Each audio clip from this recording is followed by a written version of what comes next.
జన్మకు కారణముంది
దేవుని మనకిచ్చిన ఈ యొక్క మంచి అమూల్యమైన సమయాన్ని బట్టి మీ ద్వారా కూడా దేవునికి కృతజ్ఞతాస్తుతులు చెల్లిస్తూ ఉన్నాను.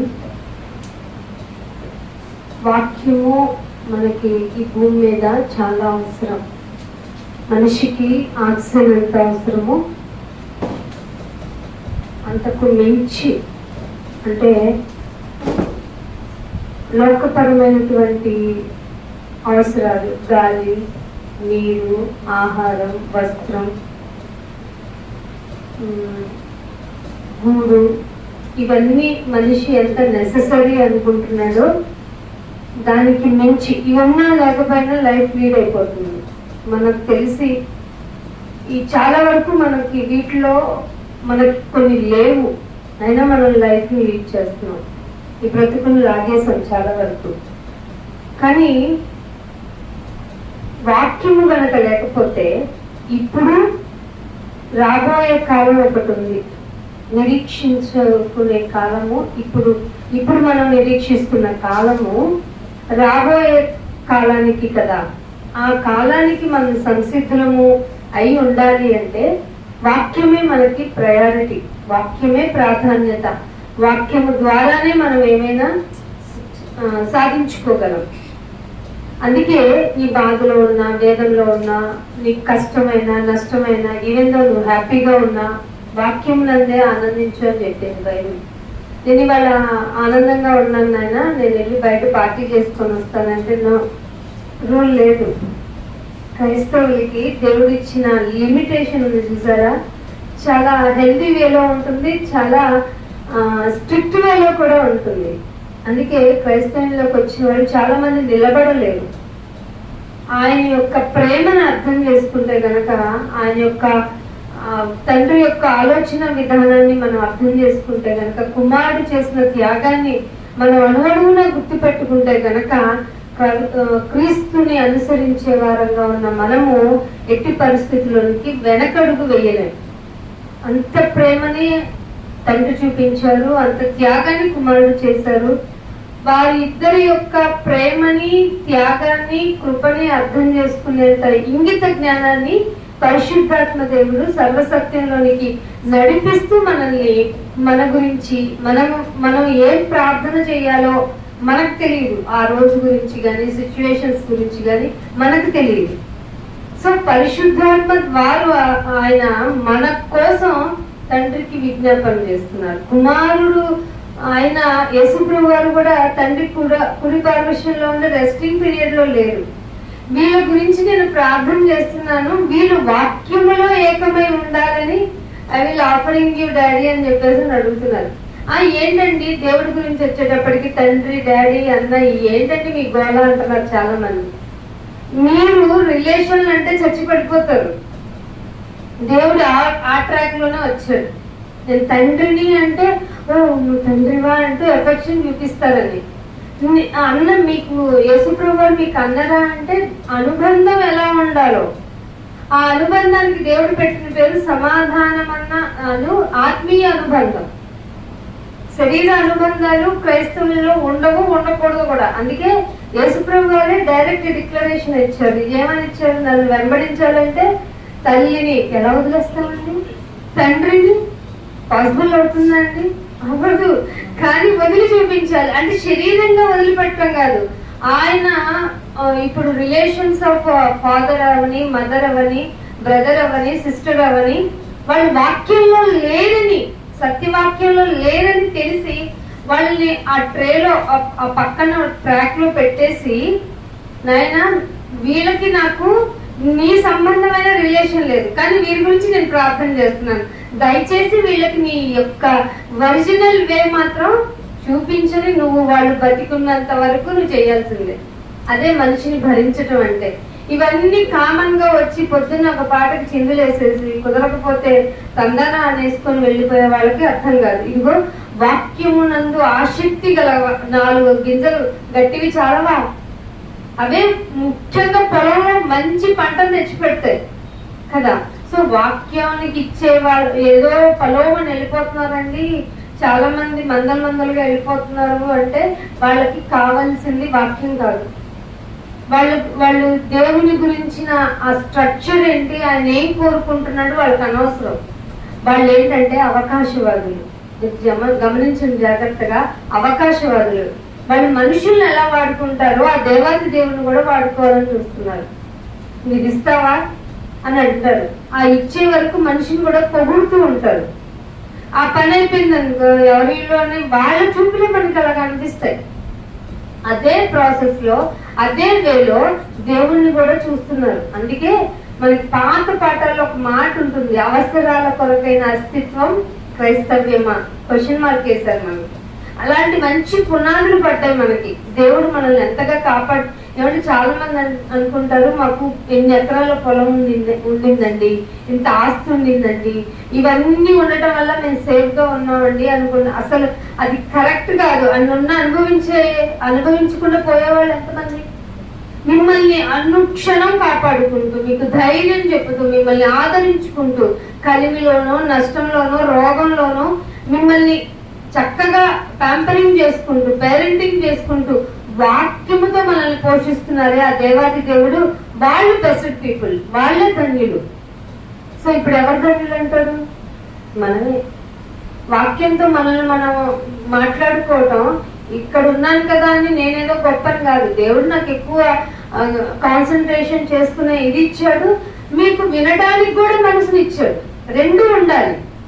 రెండు లేకపోతే వినటానికి ఒక మనిషిని పంపకపోతే ఎలా తెలుస్తుంది అనే ఒక మాట కూడా ఉంది. చెప్పేవాడు లేకపోతే వినేవాళ్ళు ఎలాగా, వినేవాళ్ళు లేకపోతే చెప్పేవాళ్ళు. ఇట్లా సైమల్టేనియస్ ప్రాసెస్ అనేది ఉంటేనే క్రైస్తవ్యంలో ఒక స్టెప్ ఎదగలం.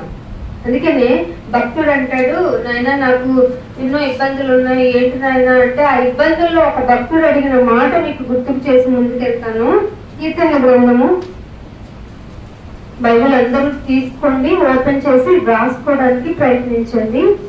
కీర్తనలు 90వ కీర్తన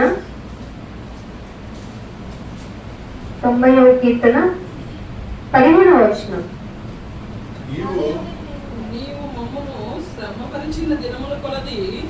మీరు చదువుతుంది నిజమే. దేవుడు శ్రమ పరుస్తారు. శ్రమ పరిచేవాడు దేవుడా? నేను జాగ్రత్తగా ఉన్నకపోతే పాఠం అర్థం కాదు మీకు. శ్రమ పరిచేవాడు దేవుడా? చాలా మన పాఠాల్లో మనం నేర్చుకున్న దేవుడు పరీక్షిస్తాడు కానీ, పరిశోధిస్తాడు కానీ ఆయన మనల్ని రాంగ్ వేలోకి టెస్ట్ చేయడు అని అనుకుంటాం. ఈ 90 కీర్తనలో మీరు చదివిన మాట, నేను మిమ్ములను నీవు మమ్ముని శ్రమపరిచే దినముల కొలది మేము కీడు అనుభవిస్తాము. ఆగండి, డివైడ్ చేద్దాం పాఠాన్ని. ఫస్ట్ ఆయన శ్రమ పరుస్తారు అనేది మనం అసలు డైజెస్ట్ చేసుకోలేదు. ఇప్పుడు బయటికి వెళ్ళి దేవుడు శ్రమ పరుస్తాడు, దేవుడు శ్రమ పరుస్తాడు, శ్రమలో నుంచి తప్పించమని కదా మనం ఆఫరింగ్ చేస్తున్నాము. ఆయన ఎలా చేస్తాడు అంటే, వాళ్ళు బైబిల్ చదవలేదు అనేది మీరు ఇక్కడే తెలిసిపోతుంది. ఇక్కడ 90వ అధ్యాయంలో నీవే మమ్మల్ని శ్రమ పరుస్తావు, ఆ దినముల కొలది మేము కీడు అనుభవిస్తాము. ఆ అనుభవించింది ఏండ్లైనా, కొన్ని సంవత్సరాలైనా మేము సంతోషంగా ఉంటాం. ఇది భక్తుడు. భక్తుడు ఇలా చెప్పాడండి, శ్రమపరిచింది కొద్దైనా దాని బాగా ఫలితము ఏండ్లైనా మేము హ్యాపీగా ఉంటాం. ఆయన ఏంటిది అసలు అర్థం కాలేదు, ఏంటిది అర్థం కాలేదు. సామెతల గ్రంథము, ఇది ఇట్లాగే పెట్టుకొని, సామెతల గ్రంథము 20వ అధ్యాయము 30వ వచనం.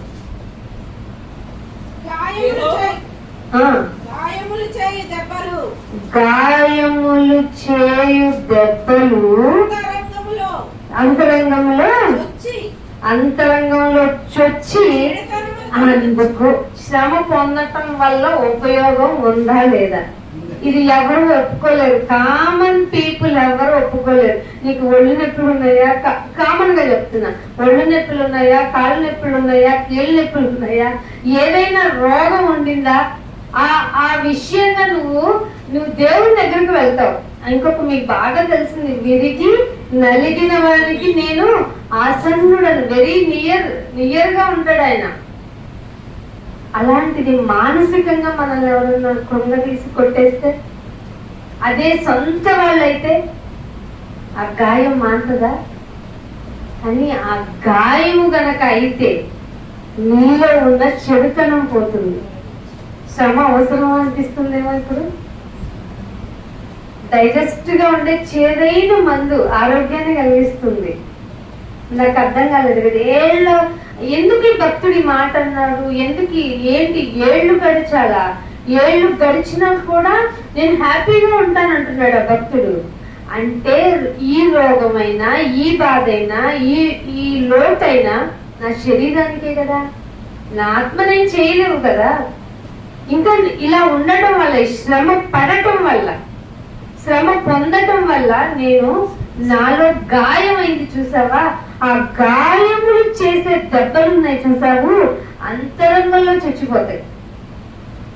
అంతరంగంలో చొచ్చి విరిగి నలిగి ఇంకా టీయరింగ్ రాదు.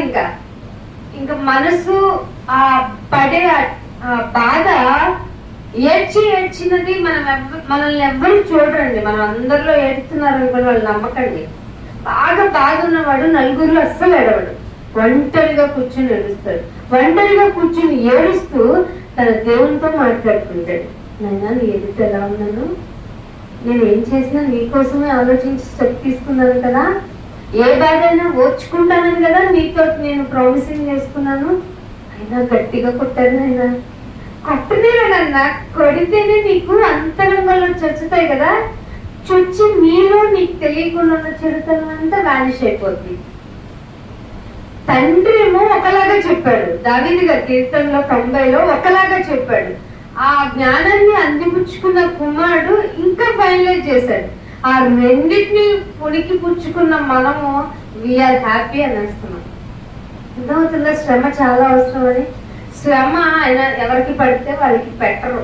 నైనా నాకు శ్రమ రాకుండా కాపాడు, ఏ తెగులు నా గొడవ సరిగా రానివ్వండి, తర్వాత నీ గుడారం చెదిరిపోద్ది, అప్పుడు మాత్రం నన్ను ఏం అడగకంటాడు ఆయన. ఇప్పుడు మాత్రం మనం ఏం అడగాలంటే, శ్రమల కొలిమిలో నువ్వు ఇబ్బంది పెట్టినా, ఎంత నిజాయితీగా ఉన్నానైనా నా మీద ఏంటి ఇంత బ్లేమింగ్ చేస్తారు? చేస్తారు. ఒకడు కామన్ గా నువ్వు చేసిన దానికి తిడితే దానివల్ల ఏముంటుంది? నువ్వు ఏం చెయ్యకపోయినా నీ మీద నింద, అసలు రావాల్సిందే నింద కదా, చెయ్యని దానికి వచ్చేదే నింద. దానికి నీకు నా పేరిట వచ్చింది అనుకో నింద, యు ఆర్ బ్లెస్డ్. ఇంతలా వాక్యం ఎవరు అర్థం చేసుకుంటున్నారు? అర్థం చేసుకోవట్లా. సడన్ గా నీ జీవితంలో నీ లైఫ్ లో ఒక పర్సన్ తీసేసారు అనుకున్నా. ఎక్కడ కొట్టావునైనా నన్ను, ఇంత అన్యాయం చేసావు ఏంటినైనా అని అనకూడదు. కొట్టావు కదా నాయనా, నేను భరించగలనదే కదా నాకు కొట్టావు, నువ్వు తీసుకుంటానైనా. కానీ నీ మీద విశ్వాసాన్ని మాత్రం నేను అస్సలు కోల్పోను. ఒకవేళ ఆ ఇరిటేషన్ లో, ఆ బాధలో నాకు ఏ మాట నాకు తొందరపడి రాకుండా నా నోటిని కాయము. ఇలా ప్రేయర్ చేసుకోవాలి. ఇలా ప్రేయర్ చేస్తున్నప్పుడు హృదయం లోపల గంతులు వేస్తుందండి. ఇది అనుభవమే, నేను చెప్తే మీకేం అర్థం కాదు. ఒకసారి ఇలా ట్రై చేయండి. ఎప్పుడన్నా చేస్తే, ఇంతగా నన్ను కాపాడుతున్నావు, నేను ఇంత శ్రమలో ఉన్నా నా హృదయం నీ వైపే చూస్తుంది, నీ గురించి ఆలోచిస్తుంది, నిన్నే జ్ఞాపకం చేసుకోమంటుంది, నన్ను నా అంతరాత్మని చాలా బాగా కాపాడుతున్నామైనా అంటావు నువ్వు. సీరియస్లీ. సో అనుభవపూర్వకమైన జ్ఞానంతో కనుక మీరు ముందుకు వెళ్ళాలి. క్రైస్తవ్యం మూఢత్వం తెచ్చుకోకూడదు. ఇదిగో 10 రోజులు ఉపవాసం ఉంటా, నాకు ఇది చెయ్యి అనకూడదు. నేను క్రమం తప్పకుండా నీ మందిరంకి వస్తున్నాను కదా, నాకు జరగాల్సిన లాభకరమైన పరిస్థితులు ఏవి అని అనకూడదు. మనం నువ్వు మంచి చేస్తావా, అవి ఓకే, చెడు చేస్తావా, ఏవిందో అవి ఓకే, బట్ నన్ను మాత్రం నీ నుండి దూరం చేయకు అన్నాడు. మీకు తెలుసు కదా, దావీదు గారు 51వ కీర్తనలో, నీ సన్నిధి కాంతి మాత్రం నా నుండి దూరం చేయకు నాయన. ఇలా ప్రేయర్ చేసుకున్నారు ఎప్పుడన్నా? కామన్ ప్రేయర్స్ ఇంకా ఎవరో లిటిల్ బిట్ బేబీస్ చేస్తారా? వదిలేండి. మెచ్యూరిటీ ఆఫ్ ప్రేయర్ రావాలి. అవి కదా నీతిమంతుల ప్రార్థనలు అంటే. నీతిమంతుల ప్రార్థనలు ఏముంటాయి? వాట్ ఎవర్ ఇట్ మేబీ, నాకేమైనా అనవసరం, నేను నీలో ఉన్నాను, నీ కొరకున్నాను, నన్ను నిలబెట్టుకున్నావు, నా ద్వారా ఒక పాటలో కూడా ఉంటది కదా, నా నోటి ద్వారా నీ నీతిని వ్యాపింప చేయను ఆయన. ఉంటుందా లేదా? అసలు వ్యాపింప చేస్తున్నామా? మనం వ్యాపింప చేయాలి. వైరస్ మనకంటే ఫాస్ట్ గా వెళ్ళి అన్నది ఎంత మందిని చంపేసింది. మనం వైరస్ కంటే గొప్పవాళ్ళం కదా, అది కంటికి కనపడదు. మనకు అన్ని ఫిజికల్ గా అన్ని అవయవాలు ఉన్నాయి. మాట్లాడగలం, చెప్పగలం, చేయగలం, చూపించగలం, బెదిరించగలం, హెచ్చరించగలం, అవునా కదా? ఏదైనా బుద్ధి చెప్పగలం. వైరస్ ఏం చెప్పకుండా పోతుంది మౌనంగా. దానికంటే తెలివిగా మనం ప్రవర్తించాలి కదా. ఆ వైరస్ అఫ్కోర్స్ దాని క్యాడర్ వేరే ఉంది, అది ఏ పర్పస్ తో వచ్చింది పక్కన పెట్టండి. కంపారిటివ్ సెక్షన్ కి వచ్చేటప్పటికి మనమే తెలివైన వాడు. మనిషి గురించి 84 లక్షల జీవరాశుల్లో ఎవరు తెలివైన వాళ్ళు? మనిషి కూడా పశువులని చెప్పేశారు. మరి తప్పదు, ఒప్పుకోవాలి. తెలివైన జంతువు అంట. తెలివైన జంతువు ఏం చేస్తుంది? మరింతగా రేపులు ఎలా చేయాలి, హత్యలు ఎలా చేయాలి, ఏమంటారు, క్లూ దొరకకుండా ఎలా చంపేయాలి, అలాగా నేర్చుకుంటాడు. ఎంత చెడ్డగా ఉన్నాడు ఈ జీవి. మిగతా 83 లక్షల జీవరాశులు వాటికి ఏం తెలియదు. తినటం దొరకకపోతే నాయన ఇన్ని రోజులన్నీ మాకు ఫుడ్ లేదని దేవుడికి అవి ప్రేయర్ చేసుకుంటాయి. మనం ఏమైనా ప్రేయర్ చేస్తామా? ఉపవాసం ఉన్నాను నాయన, అని ఏం చేస్తాను చెప్పండి. ఒకవేళ ఎవరైనా దొంగలు పట్టుకున్నాం అనుకోండి, ఏదైనా బ్రెడ్ దొంగిలించాడు, ఎందుకు దొంగిలించి 4 రోజుల నుంచి పొట్టులో ఫుడ్ లేదనేది ఏడుస్తాడు. దొంగతనం మరి పక్షి చేయలేదేంటి? అది నీ ముందే పట్టుకెళ్తుంది. ఏదన్నా ఉందనుకో ధైర్యంగా వచ్చి నాకు ఆకలి అవుతుందని నీ చేతిలో పట్టుకుని పోతుంది. అవునా కదా? నువ్వేం చేస్తావు? అందరూ పడుకున్న తర్వాత కన్నా వేస్తావు. మనిషి ఏంటండి ఎంత దరిద్రంగా తయారయ్యాడు? దేవునికి దగ్గరగా ఉండకపోవడం, దేవుడు యొక్క మనస్తత్వం ఏమిటో, అది క్యారెక్టరైజేషన్ ఏమిటో, ఎలా ఆయన నిన్ను శిక్షించగలడో, ఎలా నిన్ను ప్రొటెక్ట్ చేసుకోగలడో ఒక చిన్న అవగాహన. అంటే డైరెక్ట్ వేలోనే ఆలోచిస్తారు, ఇండైరెక్ట్ వేలో కూడా ఆయన నిన్ను ప్రొటెక్ట్ చేయగలడు. యోనా గారిని ఎలా కాపాడుకున్నాడు, ఎలా బుద్ధి చెప్పాడు.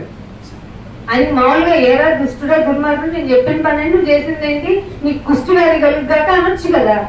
ఎలా సున్నితంగా బుద్ధి చెప్పాడండి యోనా గారికి.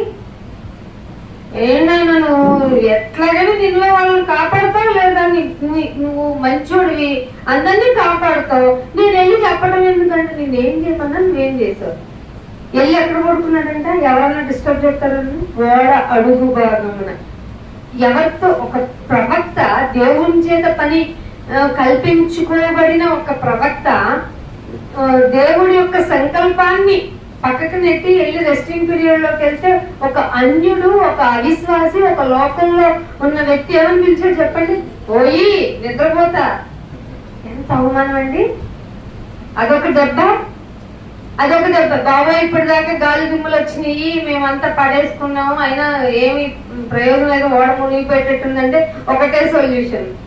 తీర్పు తీర్చుకున్నాడు తనంతట తానే, దాన్ని తీసి నీళ్ళలో పడేసేయండి అన్నాడు లేదా?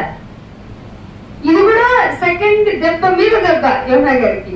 ఇది కాకుండా పడ్డాను కదా ఎట్టగొట్ట ఈదుకుంటా ఎక్కడికి వెళ్ళిపోతాను, కొంచెం ఒడ్డుకి వెళ్ళిపోతాను అనుకున్నాడు. మళ్ళీ ఏం చేసింది? 3వ దెబ్బ మత్స్యము, గొప్ప మత్స్యం వచ్చి మింగి పడేసింది. మింగినలే, దానికి ఏదో మింగేనని ఊసేస్తుందిలే అంటే 3 రోజుల దాకా ఉపవాసం ఉంది. దెబ్బ మీద దెబ్బ, దెబ్బ మీద దెబ్బ. శ్రమ చూడండి ఎలా ఉంటుందో. తర్వాత 3 రోజులు ఆయన ప్రార్థన చేశాడంట. మామూలు ప్రార్థన కాదు, ఇక నేను చచ్చిపోయాను నా వల్ల కాదు అంటే అయినా కూడా దేవుడు ఇలా 3 రోజులు ప్రేరింగ్ చేశాడు. ఇంకా అయిపోయింది, నాకు ఛాన్సెస్ లేవు, క్లోజ్ చేస్తారు నా బోర్డు అనుకున్నాడు. ఏదో 3వ రోజు వచ్చి ఆ చేప అసలు అది దగ్గరకు వచ్చి కట్టడం ఏంటి? ఇది మళ్ళీ దేవుని ప్రేమే. మీకు అర్థమవుతుంది ఆయన ప్రేమ. అదేదో సముద్రంలోనే కప్పేయచ్చు కదా, భూమి ఒడ్డుకొచ్చి కట్టాల్సిన అవసరం ఏంటి? ఎంత ప్రేమ అండి దేవునికి. నాకు అదే అనిపించింది చదువుతుంది. అందుకే వాక్యం చదువుతున్నప్పుడు ఇది అని చదవకండి, సిచ్యువేషన్ ఇమాజిన్ చేసుకోండి. గాడ్ ఎందుకు ఇలాగేసి పనిష్ చేశారు? ఇలాగే అంటే సమయం ఇచ్చాడు, ఒక మరణం వరకు తీసుకెళ్తే నీకు లైఫ్ వాల్యూ తెలుస్తుంది. మనకి నన్ను కొట్టలేదు అనుకోండి, 3 సార్లు పడేసాడు దేవుడు. ఎక్కడ దాకా సెలైన ఐసీ వరకు పడేస్తే, నాయన ఉంచితే నీ కొరకు కొంచెం లేకపోతే తీసుకుపోవాలంటే తీసుకొస్తా, నా గురించి చెప్పాలి నువ్వు. అప్పుడు తెలివంతా ఎక్కడ ఉపయోగించాము? నాయన నీ గురించి. లేకపోతే ఏ అనాలిసిస్ చేద్దాము, ఏదన్నా మరీ మనం డాక్టరేట్ వరకు వెళ్ళకపోతే ఎలాగా, అంత తెలివి పెట్టుకున్నాను. నీ తెలివి, నీ జ్ఞానము లోకపరమైనది వద్దమ్మా. నువ్వేం చేయాలంటే నా గురించి నా నోటి పోరగా ఉండాలి. ప్రతి ఒక్కరిని దేవుడు ఇలాగే కోరుకుంటున్నాడు. లోక జ్ఞానం వదిలేంటారా? లోక జ్ఞానం ఏం చేస్తుంది? ఏ ఊరికి ఉప్పొంగుతుంది అంతే, సవాల్ అంటది అంతే, నాకంతా తెలుసు అంటది. కానీ పైనుండి వచ్చే జ్ఞానం మొట్టమొదట వినయం ఉంటది, ప్రేమిస్తది, లోటున్నా ప్రేమించేస్తది. అందుకే చాలా మంది క్రైస్తవ సంఘాల్లో ప్రేమ గురించి తెలిసిన వాళ్ళైనప్పటికీ వాళ్ళలోనే ఎందుకు క్లాషెస్ వస్తున్నాయి తెలుసా? ప్రేమ అన్నిటినీ కప్పాలి కదా. నువ్వేం చెప్తావు? అయ్యగారు, నేను మార్నింగ్ కూడా చెప్పాను, అయ్యగారు మా ఆయన మాటేనట్లా. ఎందుకని అట్లా తాగొచ్చుతాడు అయ్యగారు, ఎక్కడ పడితే అక్కడ తిరగదు. ఎవరు చెప్పమన్నాడు? నీ భర్త విషయం ఓపెన్ గా ఇంకొక పర్సన్ ఎదుట నువ్వు రివీల్ చేస్తున్నావు అంటే అది ఈవెన్ అఫ్ కోర్స్ దైవజీవంలో అన్ని విషయాల గురించి ప్రార్థన చేస్తారు. కానీ నువ్వు ఏం చేస్తున్నావు? నీ ఆఫరింగ్ వెళ్ళాలి కదా దేవుని దగ్గరికి. నీ ప్రవర్తన మార్చేస్తుందని ఒక క్లూ ఇచ్చాడు కదా. అంటే నువ్వేమో ఆయన వచ్చేసరికి టీవీ సీరియల్ అమ్మ జ్యోతి, అయ్య జ్యోతి, ఇంకేదో కార్తీకము ఏవో ఉన్నాయి కదా, అవన్నీ చూస్తూ ఉంటావు. అది కాకపోతే ఏదో మంచిగా లాఫింగ్ థెరపీ అని అది చూస్తూ ఉంటావు. ఈయన వచ్చి ఏంటి ఇంత సీరియస్ గా ఉండదు, దేవుడు అంటే ఏదో అన్ని మానేస్తారంట, మరి ఇవిడేంటి హ్యాపీగా లీడ్ చేస్తుంది అని చూస్తాడు కదా, ప్రవర్తనే చూస్తాడు. చాలా మంది ప్రవర్తనే చూస్తారు. ప్రవర్తన చూస్తున్నారు కదా, మా వాళ్లే కదా అని కొంచెం ఫ్రీవీల్ గా ఉండకండి. నిన్ను వాళ్లే జాగ్రత్తగా అబ్జర్వ్ చేస్తారు. అర్థమవుతుందా? జాగ్రత్తగా ఇంటి వాళ్లే అబ్జర్వ్ చేస్తారని బైబిల్ చెప్తుంది. నా పిల్లలు మాట్లాడట్లేదంటే తప్పు వాళ్ళలో లేదు, నీలోనే ఉంది. సీరియస్లీ తప్పు నీలో ఎందుకు ఉందంటే నువ్వు కొంచెం ఇక్కడేమో ఒకలాగా ఉన్నట్టు ఉంటున్నావు, ఇంట్లోకి వెళ్ళిన తర్వాత వేరే యాంగిల్ షేడ్ మాస్క్ తీసేస్తున్నావు అనమాట. సో ఓహో ఇలా డ్యూయల్ గా ఉండొచ్చు అనమాట. అయితే ఉందో అక్కడికి వెళ్ళినప్పుడు, నేను కూడా చర్చికి వెళ్ళినప్పుడు ఇట్లా ఇట్లా అనేసుకొని క్షమించేయంటే ఇంటికి ఏంటి మమ్మీ అంటే నా ఇష్టం అంటాను అంటాడు. అంతే కదా. సో పిల్లలకి నేర్పాలి అంటే ముందు నువ్వు బాగుండాలి. బైబిల్ అదే చెప్పింది, నీ పేరెంటింగ్ బాగోకపోతే నువ్వు నీ పిల్లల గురించి నువ్వే తప్పు, వాళ్ళు కాదు అంటే. వాళ్ళకి ఏం తెలుసండి? నిజంగానే వైట్ పేపర్ కదా, వాళ్ళ లోకంలో ఉన్నది ప్రతిదీ. అమ్మమ్మ గారికి ఎట్లాగా ఫ్రూట్ అయితే అట్రాక్టివ్ గా అనిపించిందో వాళ్ళకి ప్రతిదీ అట్రాక్టివ్ గానే ఉంటది. అందరూ ప్యాంపరింగ్ చేసి అందరు నువ్వే తోపురా అంటే వాడు ఇంకా కాలరెట్ వేసుకుంటాడు. నాన్న ఇవన్నీ మిత్, ఇవేమీ జరగవు. నీ దగ్గర వాళ్ళ ఏదో ఉండింది, నీకు ఒక లైఫ్ టైంలో యంగ్ టైంలో ఏముందండి, అంతా బాగుంటది కాబట్టి ఫ్రెండ్స్ అంతా నియర్ గా ఉంటాడు. అదే నీకు ఏదన్నా ఒక ఫైనాన్షియల్ గాను హెల్త్ వైజ్ గాను ఏదైనా ప్రాబ్లం వచ్చిన రోజు వస్తారు వాళ్ళు, అస్సలు రారు. ఏదో కొంచెం బాండింగ్ పెరిగిన ఫ్రెండ్ ఒక 4 రోజులు ఫోన్ చేస్తారు, ఎలా బాగున్నావా అంటే బాగాలేదురా, హాస్పిటల్కి వెళ్ళాలంటే డబ్బులు లేదంటే నెక్స్ట్ రోజు వాడు కూడా కాల్ చేయడు. ఈ లోకంలో ఉన్న ఏ బంధము నమ్మకండి, అస్సలు నమ్మద్దు. డబ్బు ఇచ్చినప్పుడు నువ్వు చాలా మంచివాడివి, ఇవ్వలేదనుకో వాళ్ళేం క్రైస్తవులంగా వేస్తారు. ఎందుకంటే మన పరిస్థితి వాళ్ళకి తెలియదు కదా. సో నువ్వు ఏమన్నా లోటులో ఉన్నప్పుడు కూడా హెల్ప్ చేయి. ఏమన్నా నీ దగ్గర రూపాయి ఉన్నప్పుడు ఇవ్వటం గొప్పే కాదు, గొప్పని లోకం చెప్తుంది. రూపాయి ఉంది కాబట్టి దానం చేస్తున్నాడు, ఎంత గొప్ప పుణ్యాత్ముడండి అంటారు. కానీ క్రైస్తవ్యంలో ఏంటో తెలుసా, దేవుడు నీకు లోటుగా ఉన్నా నీ ఆ లోటులో నీకు సఫరింగ్ ఏంటో తెలుసు. సో ఎదుటివాడు ఏదో ఒక ప్రాబ్లం లో ఉంటే నీకు ఇబ్బంది ఉన్నా వాడికి హెల్ప్ చేయమంటున్నాడు. ఇంత ప్రాసెస్ ఆఫ్ ప్రొసీజర్ ఉంటే క్రిస్టియానిటీలో ఏం చేస్తున్నారు, ఎలా బ్రతికేస్తున్నారు? గాయము కలగాలి, గాయము కలిగితే హృదయంలో చెడుతనం పోతుంది. కాబట్టి శ్రమ వస్తే అనుమతించితే, సామాన్యంగా మీ యొక్క విశ్వాస తీవ్రతను బట్టి ఆయన నేను పరీక్షిస్తారు. ఆయన సింపుల్ గా చెప్పాడు, ఆవగిందంత విశ్వాసం ఉంచుకొచ్చారు అన్నాడా లేదా? మనలో ఎవరి దగ్గర లేదు అది. ఆయన సవాల్ చేసి చెప్పాడు, ఆవగింజంత పెట్టుకొని అదిగో ఆ మౌంటైన్ గో దట్ సైడ్ అనంగా వెళ్ళిపోద్ది అన్నాడు. మనం ఎందుకంటే అనుకుంటాం. సో మనకి ఎవరికి లేదు అల్ప విశ్వాసం. అందుకే ఆయన పిలిచింది మనల్ని, అల్ప విశ్వాసులారా ఎంతకాలం మీతో ఉండాలి నేను, సారీ నాయనా అని మళ్ళీ రియలైజ్ అయ్యి నువ్వేదైనా చేయగలవు, రివర్స్ చేయగలవు, పాజిటివ్ చేయగలవు. నీ మీద మాత్రం నమ్మకం ఉంచుకున్న నాకు పరీక్ష పెడితే ఆ పరీక్షలో నేను నెగ్గాలి నాయన. ఈ లోకపు జీవపు డంబము, ఈ జీవన వ్యాపారము నన్ను లాగిన నేను మాత్రం ఈ లోకమాలిన్యం అంటించుకోను. అదే కదా నిష్కలంకమైన భక్తి. ఏదనగా అనగానే తెల్లచీర పెట్టుకో, ముసుగు పెట్టుకో, ఆదివారం తప్పకుండా రా, ఇవి నేర్పించారు. తెల్ల బట్టలు వేసుకొని తలకు నూనె అంటుకోవడం అనేది నీ లైఫ్ స్టైల్లో ఉంచుకోవాలి. అంత నీట్ డ్రెస్అప్ ఉండాలని అర్థం. అంతేగాని తెల్లయే కొనుక్కుంటే మిగతా రంగుల్లో అంతా అన్యాయం చేసినట్టు కదా. 7 రంగులు దేవుడు ఇచ్చినాయి కదా. ఎందుకు తెల్ల రంగు అంటే అంత ప్యూరిటీగా నీ మనసు ఉండాలి. దాన్నే యథార్థత అనింది బైబిల్, నీతి అనింది బైబిల్.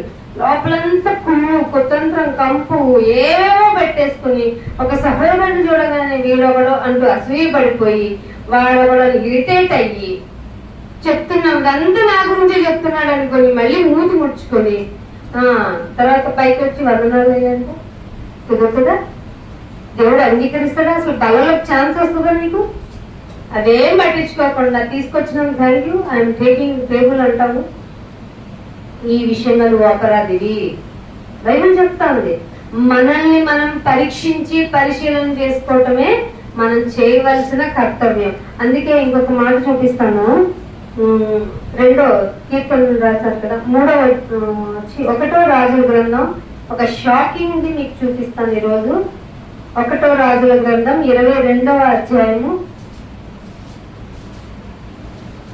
1వ రాజుల గ్రంథం 22వ అధ్యాయము 22వ వచనం.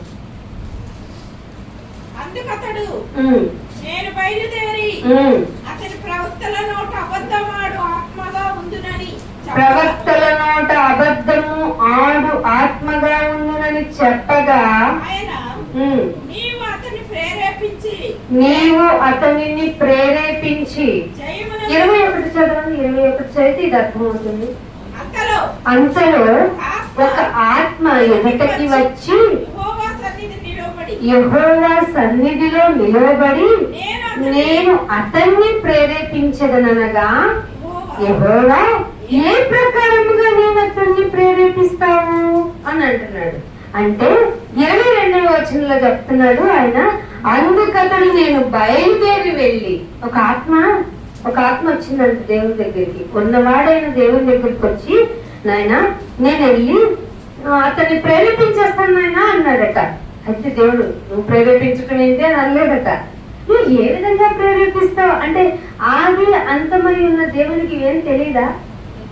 ప్లాన్ ఆఫ్ యాక్షన్ అడుగుతున్నారండి ఇక్కడ.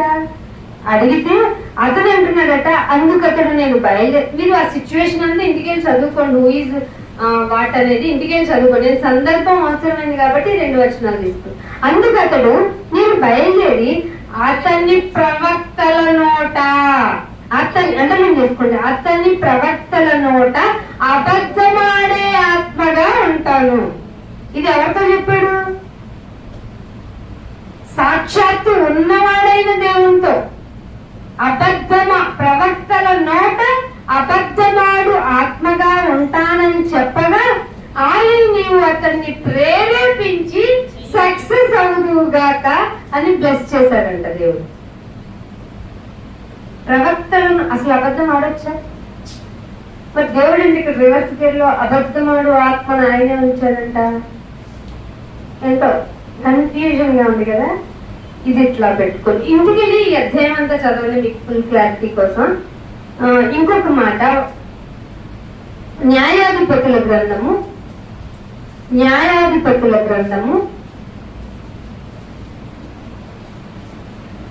9వ అధ్యాయము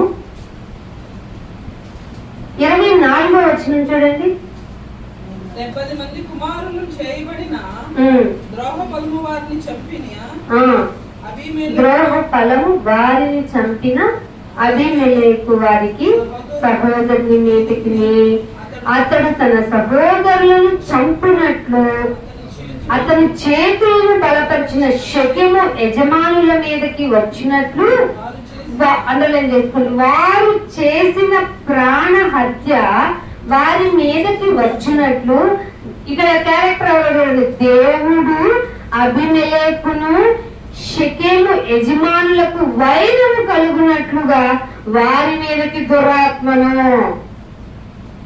లోతుల్లోకి వెళ్తే ఎక్కడో కన్ఫ్యూజన్ మొదలవుతుందండి. ఇందాకేమో అబద్ధములాడు ఆత్మను పంపిస్తానన్నాడు ఒక సందర్భంలో, ఇప్పుడేమో వారికి మధ్య వైరం కలగటానికి మీ మీదకి దురాత్మను పంపిస్తాను అని ఎవరు చెప్పారు? డైరెక్ట్ గా యెహోవా అంటే పాత నిబంధనలో ట్రాన్స్లేట్ చేస్తే మన మదర్ టంగ్ లో ఉన్నవాడైన దేవుడు కదా.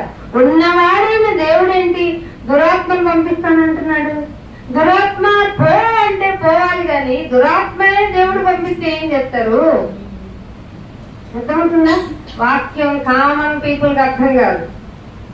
దేవుణ్ణి అమితంగా ప్రేమించే వాళ్ళకి ఇక్కడ ఎక్కడో శంకెత్తుంది. దేవుడేమన్నా అనిపిస్తుందా? దురాత్మను పంపించడం ఏంటి? అబద్ధమాడు ఆత్మను పంపించడం ఏంటి? మేమంతా ప్రార్థన చేస్తున్నాం వీటన్నిటిని దూరపరిచేవాడు నువ్వు అని. నువ్వేంటి ఇక్కడ నీవే యాక్షన్ ప్లాన్ తీసుకున్నావు. సందర్భాలు ఏమైనా కానీ క్రియేటింగ్ ఆఫ్ సిచ్యువేషన్ ఎవరు ఇక్కడ? దురాత్మను పంపించింది ఎవరు? ఆ ప్రేరణ కలిగించింది ఎవరు? యెహోవానైనా నేనే. అక్కడ వైరం లాగా చేసింది నేనే. అబద్ధములాడు ఆత్మను ప్రవక్తల నోట పెట్టింది నేనే. ఎందుకు చేశావు?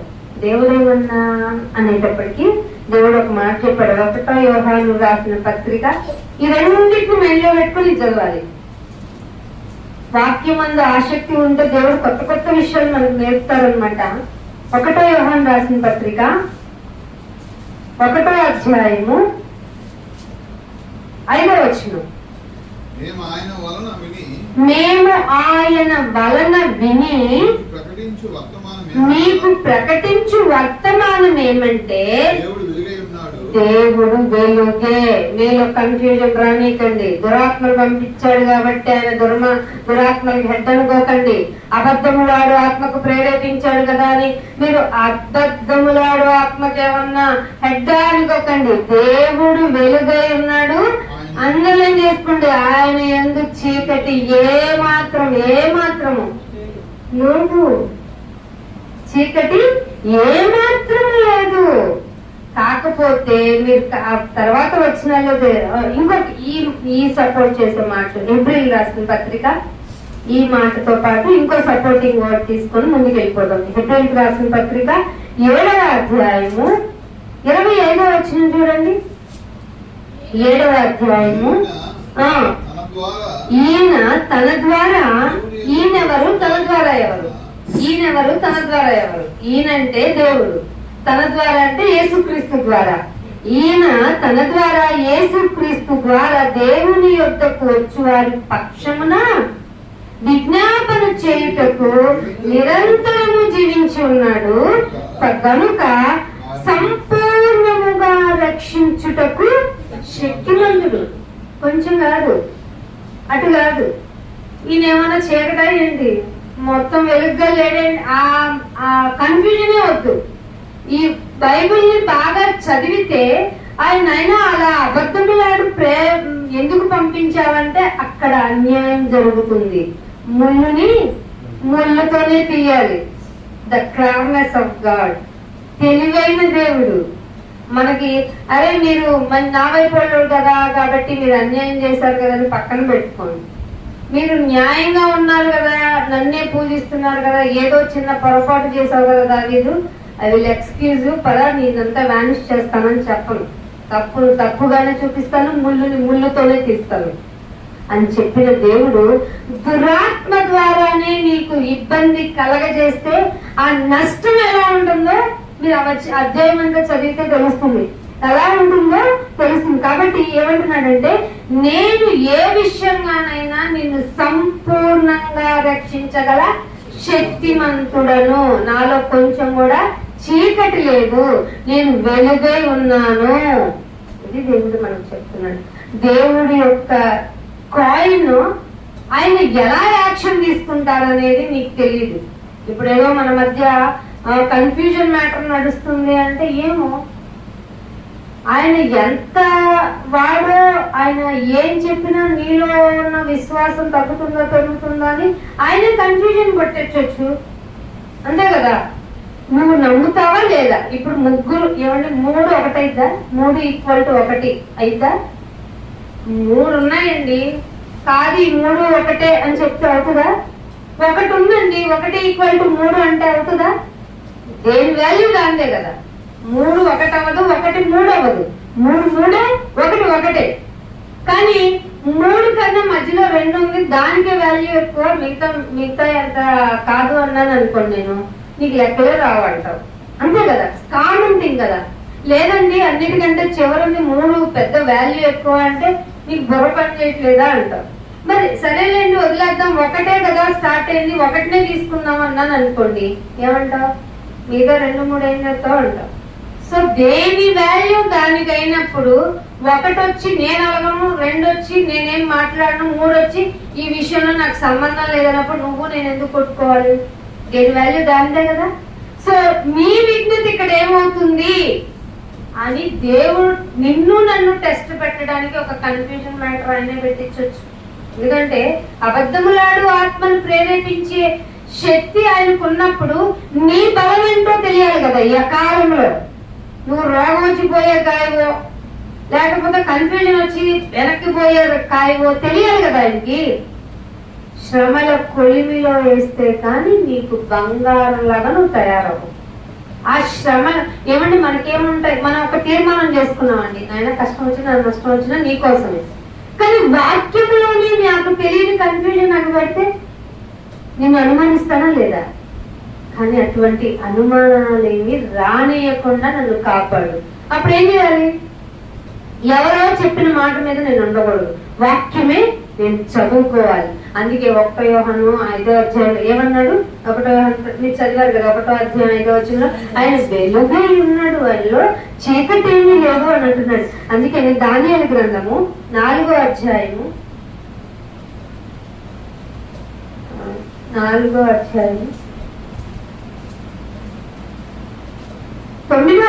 24 ముందు న్యాయాధిపతిలో మీకు కన్క్లూజన్ ఇవ్వలేదు, మీరు కొంచెం కన్ఫ్యూజన్ లో ఉన్నారు.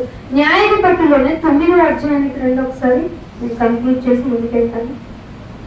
న్యాయాధిపతులు ఇందాక చదివాం కదా, 9వ అధ్యాయము 24వ వచనంలో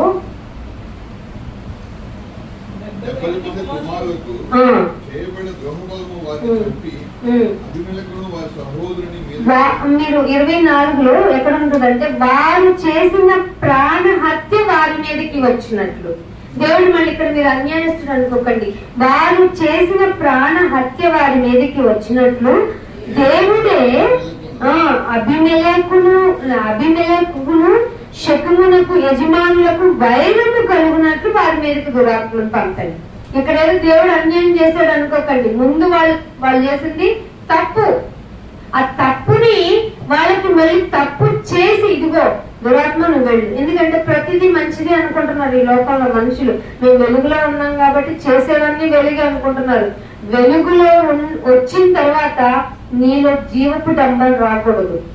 నీ ప్రేమ పైనుండి వచ్చినదే అయితే, నీ జ్ఞానము పైనుండి వచ్చిందైతే అందరినీ సమాలించుకుంటావు, లోటున్నా గాని భరించుకుంటావు. ఇవేం చేయకుండా ఒక వ్యక్తిని టార్గెటింగ్ గా చేసి మనం పిలుస్తున్నాం అనుకోండి, రా తెలుసుకుందామని, అది డంబం. కొంతమంది పెద్ద వ్యక్తులకి అది సూటబుల్, నీకు నాకు ఎందుకు, మనం ఏ విషయంలో గొప్పవాళ్ళం. అందుకనే రోమిల్కి రాసిన పత్రిక 3వ అధ్యాయంలో ఒక మాట ఉంటుంది చూడండి. రోమిల్కి రాసిన పత్రిక 3వ అధ్యాయము 3వ వచనం.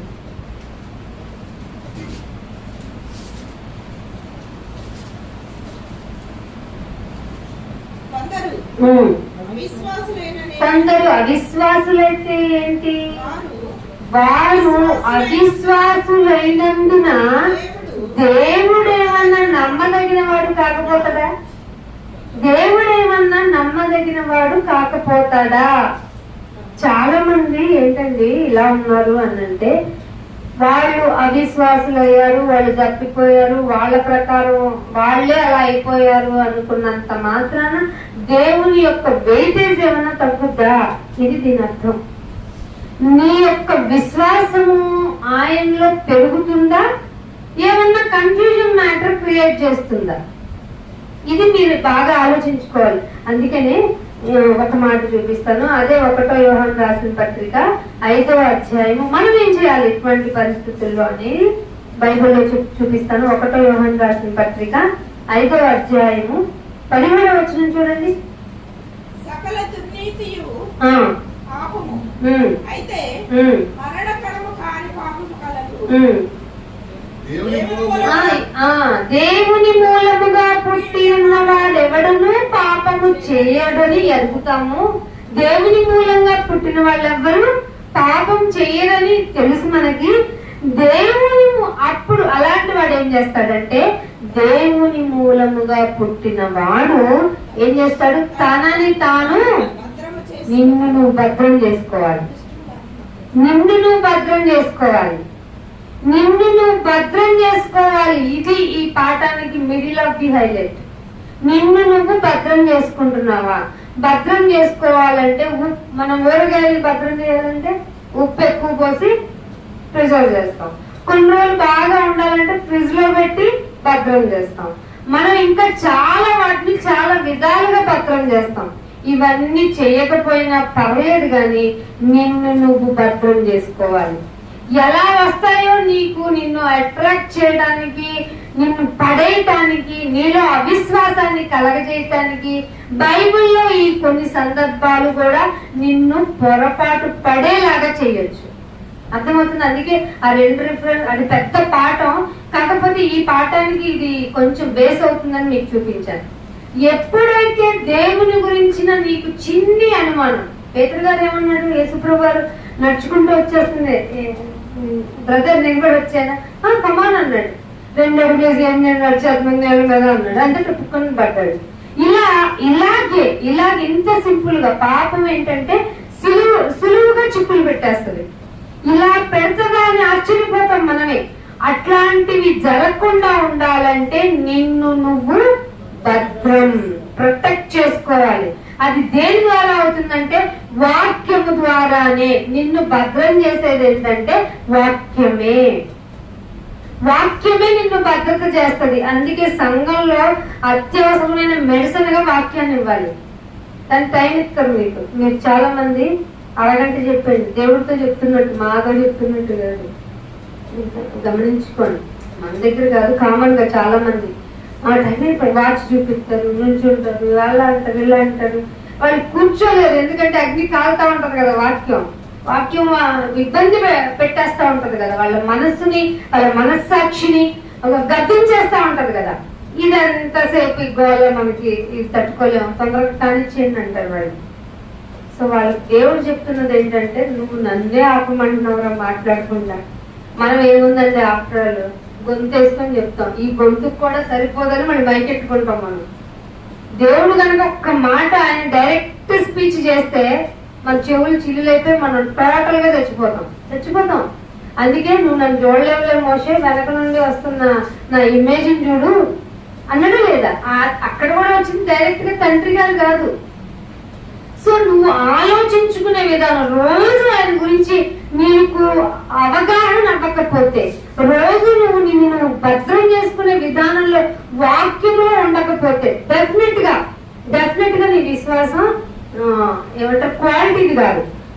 చాలా మంది ఇరుకు ద్వారమున ప్రవేశింప ప్రయత్నం చేస్తున్నారు. అనేకలు ప్రవేశించడానికి చూస్తున్నారు, కానీ ప్రవేశించేవారు ఆ కొద్ది మంది కోసమే ఈ ప్రయాస. సంఖ్య పూర్తయితే ఏముంది, సంఖ్య పూర్తవగానే లెక్క పూర్తయితే అందరికి కథ సమాప్తం. అందరూ కథ సమాప్తం అయిపోయిందని మనం చెప్పక్కర్లా. ఒకవేళ మనం బతికుంటే ఆయనే మనల్ని అట్లా వెళ్ళి ఆ ప్రేతలను, అంటే చనిపోయిన వారిని, ప్రేతలంటే ఈ దుర్మార్గులు లోకంలో అంటే ఏం చెప్పారండి, అదొక ఘోరమైన మాట, భయంకరమైన మాట. ప్రేతలు అంటే చనిపోయిన వారు, ట్రెడిషనల్ లాంగ్వేజ్. ఆ ప్రేతలను తీసుకుని ఆయన వచ్చేస్తారు. ప్రేతలు దెయ్యాలతో కలిసి ఉంటాయి, మనతో ఉండరు. దేవుడు మాత్రం మంచి వాళ్ళతోనే ఉంటాడు. చనిపోయిన వాళ్ళని తీసుకొచ్చేవాడే దేవుడు, ఎందుకంటే ఆయన మరణాన్ని గెలిచినవాడు కదా. మరణాన్ని గెలిచిన వాడికి మరణంతో భయం ఏముంటుంది, దాన్ని ముళ్ళే ఇచ్చేసాడు కదా ఆయన కదా.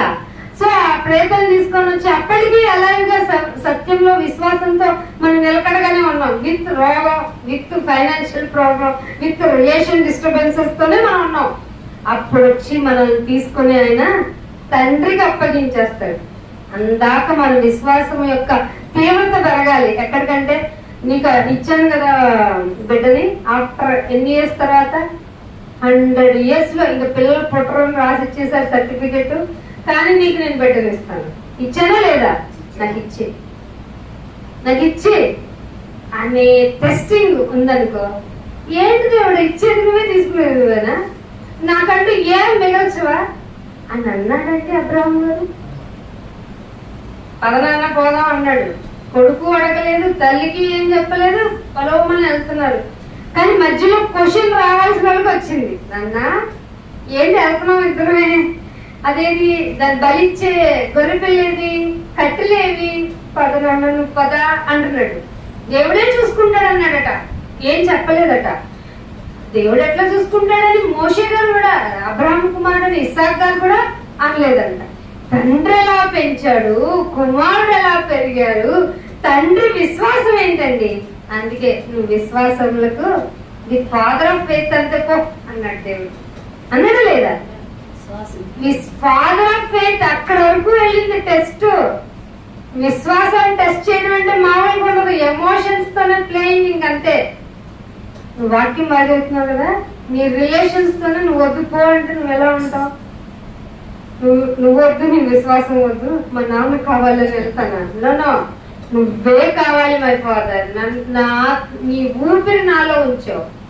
ఊపిరించినందుకు ఈ లోకంలో తీసుకొచ్చిన ఫాదర్ అంతా. ఆయన లేకుండా కూడా నన్ను తీసుకొచ్చి పెట్టగలవు. నువ్వు పెట్టవా? నువ్వు మౌనంగా ఉంటూ రాళ్ళతో అన్నాడా లేదా? ఇలా తండ్రి ప్రేమను మీరు అవగతం చేసుకోండి. పక్కన నీకు లాభకరమైంది ఏదన్నా నీ ముందు పెట్టబడినా, నీకు వచ్చేదైనా జస్ట్ అసలు పట్టించుకో అంతే. తండ్రి అని అటు కిందని మార్గం వైపు చూస్తాం. అర్థమవుతుందా? అందుకే తిమోతికి రాసిన పత్రికలో 1 కొరింథీయులకు రాసిన పత్రిక 16వ అధ్యాయం, నీ విశ్వాసం ఎంత బాగుంటే నువ్వేం చేయాలో దేవుడు చెప్తున్నాడు. 1 కొరింథీయులకు రాసిన పత్రిక 16వ అధ్యాయము 13వ వచనం. ఏముండాలి ఫస్ట్ మనకి? మేము బాగున్నాం, మా విశ్వాసం బాగుందంటే అని నిద్రపోకూడదు. అదే సిద్ధపడి అందరూ మంచి కన్యకలే. కన్యకల కాన్సెప్ట్ తెలుసు కదా మీకు. సిద్ధపడిన కన్యకల్లో ఏం పెట్టుకోలేరు వాళ్ళు. ఎందుకు పెట్టుకోలేరు? సగమే సిద్ధపడ్డారు. అని సర్దుకున్నావా? నువ్వు సర్దుకున్నావక్క, నువ్వు పెట్టావు అనుకున్నానక్క అని వచ్చేయలేదట. నిన్ను చూసి ఫాలో అయ్యానక్క అని కూడా వెళ్ళకూడదు మనం. నీ విశ్వాసం ఎంత ఉందో నువ్వు బైబిల్ ఇచ్చాడు నీ చేతికి, అది చూసుకోవాలి. అందుకే మెలకువగా ఉండండి, ఎవరో ఒకరిని ఫాలో అవ్వకండి. కొంత మేర వరకే మనకి వెలుగుగా ఉంటారు, మిగతాదంతా భద్రం చేసుకోవాల్సిన బాధ్యత నీదే. మెలకువగా ఉండండి. 1 కొరింథీ 16:13. తర్వాత ఏముందండి? తర్వాత ఎందుకంటే ఇక్కడ మెలకువగా ఉండమంటే విశ్వాసం గురించి మాట్లాడాడు ఆయన. మధ్యలో మన విశ్వాసం దెబ్బతినే సిచ్యువేషన్స్ జరుగుతాయి. సో విశ్వాసమందు నిలకడ తప్పిపోయినా నేను నిలకడగా ఉండండి. మధ్యలో పౌరుషం తెచ్చుకోవాలి మనం. ఎవరిని చూసి నా వంశం ఎంత, నా జాతకం ఎంత, మా వంశం మా బ్లడ్డే తెరలే అని చెప్పుకోవడానికి కదా పౌరుషం. నా తండ్రి ఇంత పాపినైనా నన్ను ఎన్నుకున్నాడా?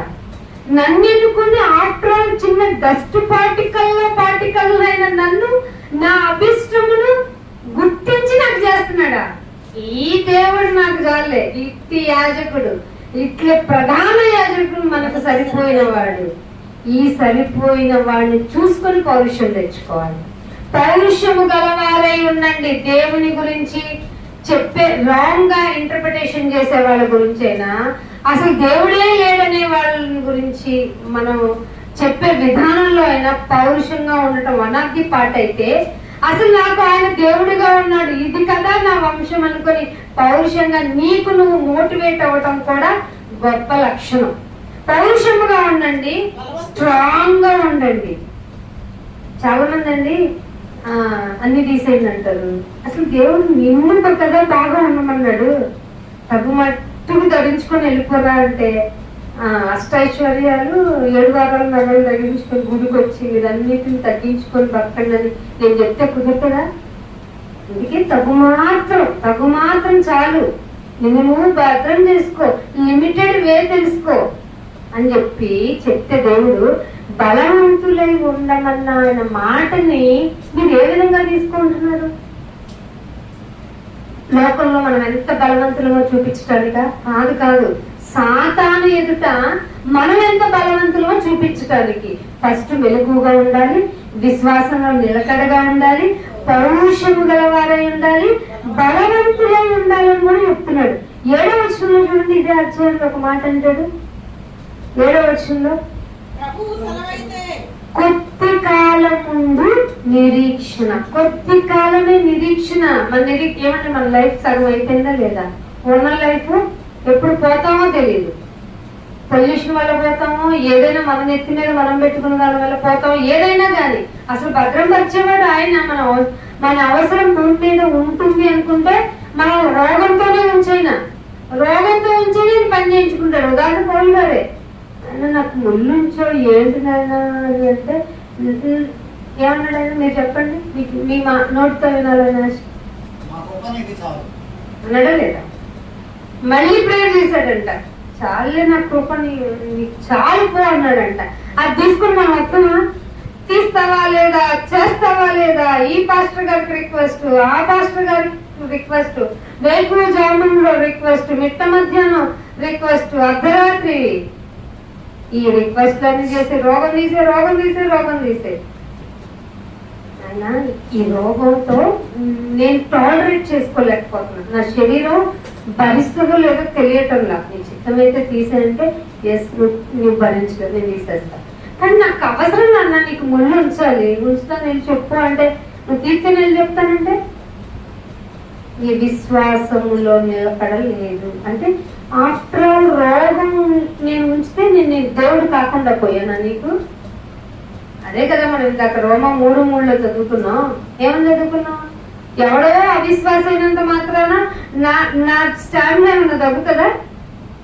దేవుడు అడుగుతున్నాడు మనల్ని. సో విశ్వాసములో నిలకడ, మెలకువ, పౌరుషము, లాస్ట్ నుంచి పట్టుదల, బలవంతుడుగా ఉండాలి అంటున్నాడు.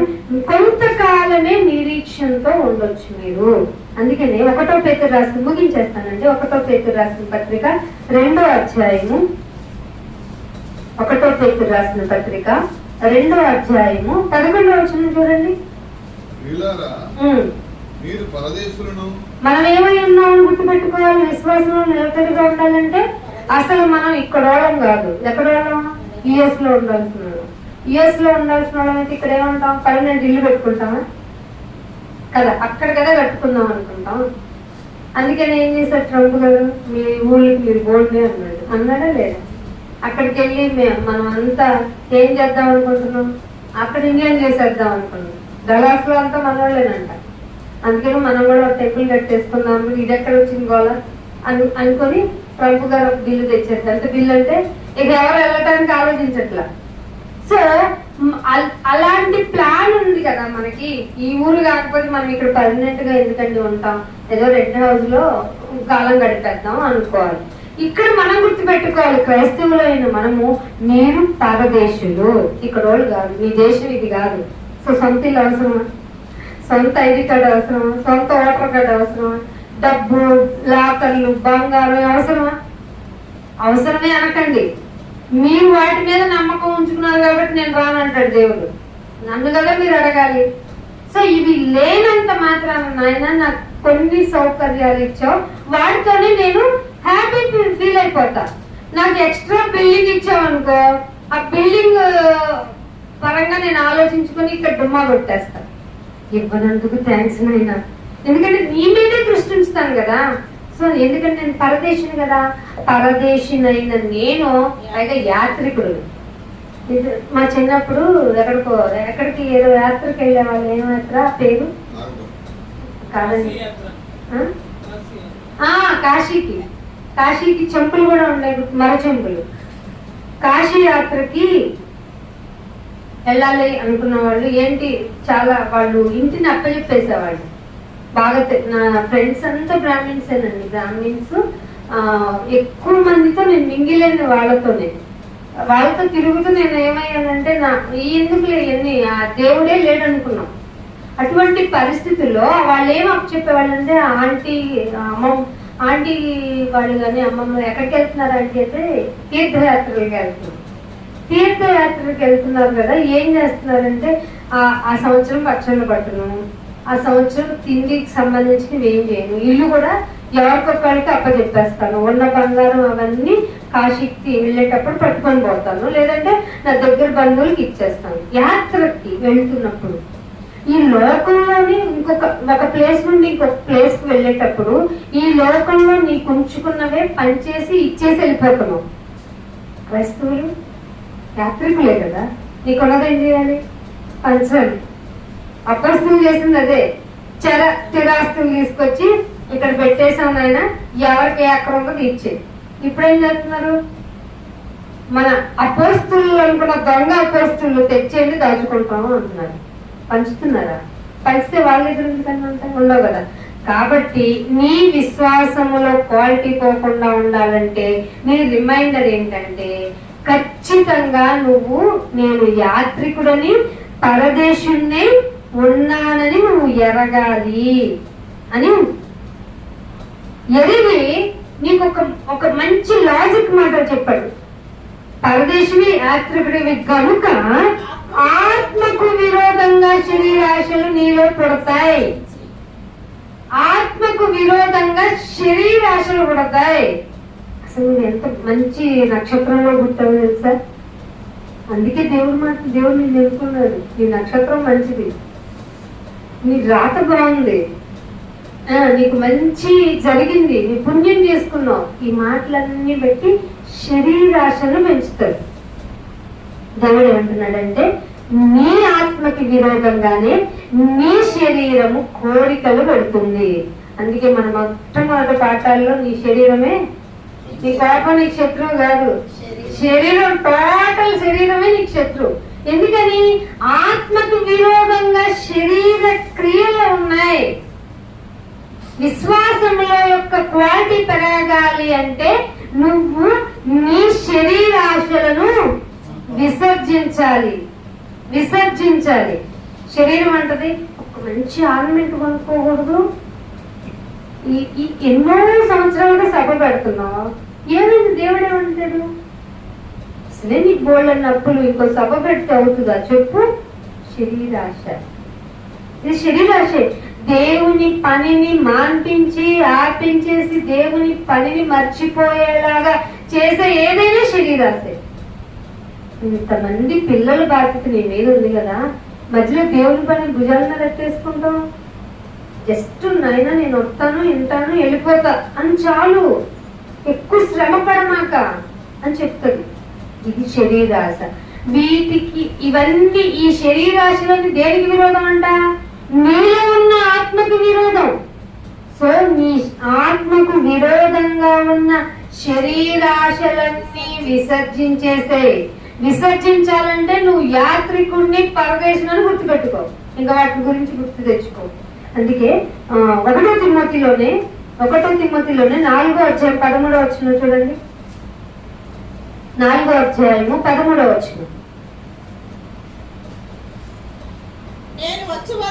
నేను వచ్చే వరకు కొంచెం స్థిరపడతాను ఆయన, పిల్లల్ని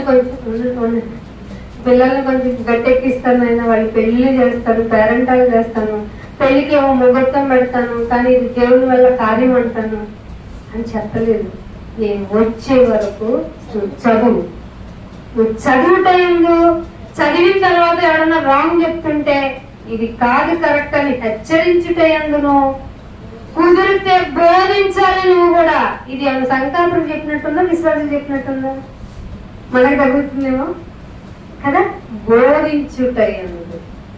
రేపు నేను వస్తాను, రాకపోవచ్చు, ఇంకొక పర్సన్ ఏదో వంక పెట్టుకుని ఆగిపోవచ్చు, నేను కూడా ఆగిపోవచ్చు, కానీ నువ్వు చదవటం ఎందు, ఇంకా బోధించుటయందు, హెచ్చరించుటయందు జాగ్రత్తగా ఉండు. జాగ్రత్త భద్రం చేసుకుంటే జాగ్రత్తగా ఉంటావు. అదేమని చెప్పాడు, నిన్ను నీవు భద్రం చేసుకో. ఏ విధంగా భద్రం చేసుకున్నానంటే చదివి హెచ్చరించిన తర్వాత బోధించేటప్పుడు కూడా జాగ్రత్తగా ఉంది. అంతేగాని దేవుడు సగం వెలుగు సగం చీకటంటావా? దురాత్మను ప్రేరేపించాడు. అంటే ముగ్గురు ఒకటి అంటున్నారు, ముగ్గురు అంటున్నారు, ఒకళ్ళు హెచ్చు అంటున్నారు, ఒకళ్ళు తగ్గు అంటున్నారు, ఒకళ్ళు యాజకుడా ఏం మాట్లాడుతున్నావు అంటున్నారు. నా విశ్వాసం ఏదో అనేటువంటి పిచ్చి ఆలోచనలోనికి వెళ్ళకు. నిలకడగా ఉండు, బలంగా ఉండు, పోరాటంగా ఉండు, పౌరుషంగా ఉండు అన్నదే లేదా? లాస్ట్ ఒక మాట చెప్పి ముగించేస్తాను. ప్రకటన గ్రంథము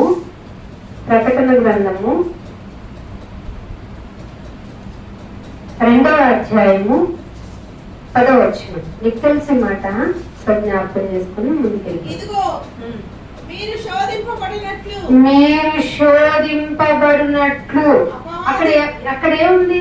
పర్మిషన్ గ్రాంటెడ్ అన్నట్టుందే లేదా? మీరు శోధింపబడినట్లు అపవాది మీద కొందరిని చెరలో వేయించేస్తాడు. 10 దినములు అంటే సమ్ టైం, కొంచెం టైమే శ్రమ కలుగుతుంది. ఈ టైంలో నేనేం చేయను అంటే నీకు ఎక్కడి వరకు ఇచ్చే టైము మరణము వరకు అండర్లైన్ చేసుకోండి.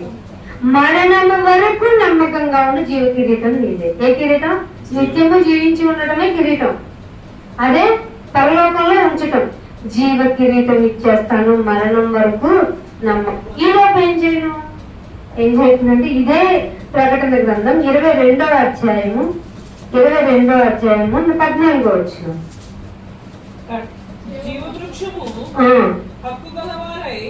జీవ వృక్షమునకు హక్కు గలవారు. ఎందుకంటే జీవ కిరీటం తీసుకుంటామన్నాం కదా, మరణం వరకు నమ్మకంగా ఉంటే జీవ కిరీటం అన్నాడు కదా.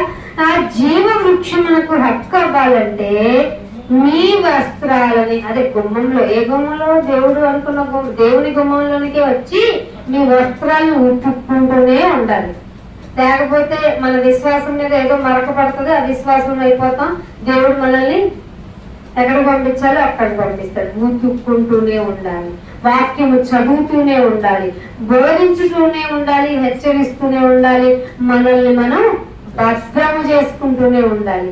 ఇటు ధన్యత దేవుడు మనకందరికీ దయచేయాలని కోరుకుంటూ నా మాటలు ముగిస్తాను. చిన్న ప్రార్థన చేసుకున్నాము.